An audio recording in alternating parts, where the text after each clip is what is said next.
Hi friends, welcome back to our channel. So ఈరోజు వచ్చేసి పిల్లల కోసం లంచ్ బాక్స్ రెసిపీ అయితే మీతో షేర్ చేయబోతున్నానండి.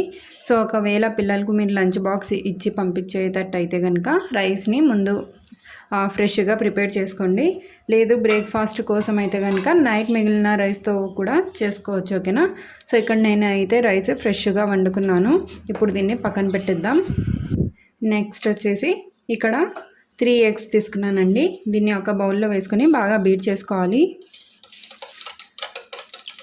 చాలా సింపుల్గా అండ్ చాలా క్విక్గా రెడీ అయిపోతుందండి. టైం లేనప్పుడు ఇలా రైస్ చేసి పిల్లలకు లంచ్లో ఇచ్చేయచ్చు. చాలా హ్యాపీగా తీసుకొని వెళ్తారనమాట. సో డెఫినెట్గా ట్రై చేయండి.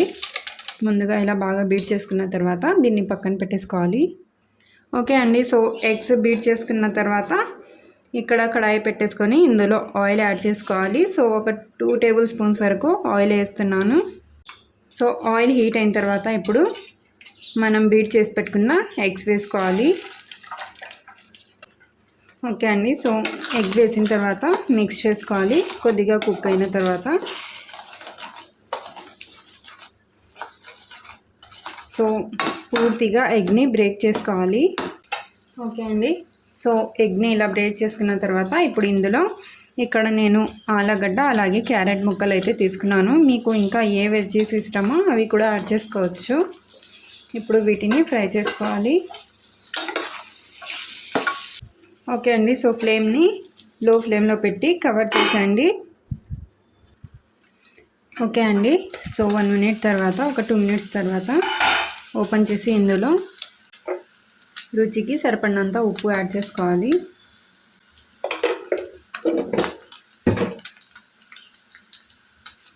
అలాగే కరివేపాకు కూడా యాడ్ చేసుకోవాలి.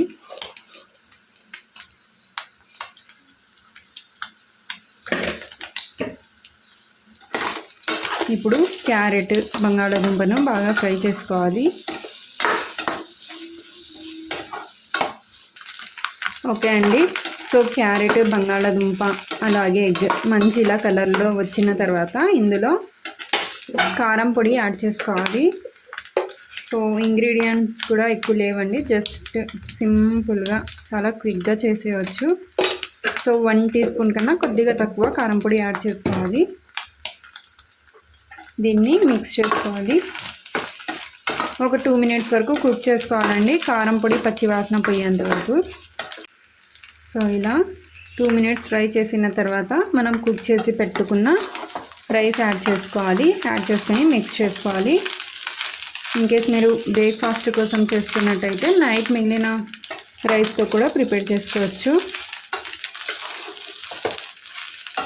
పిల్లల లంచ్ బాక్స్కి అయితే రైస్ని ఫ్రెష్గా ప్రిపేర్ చేయండి.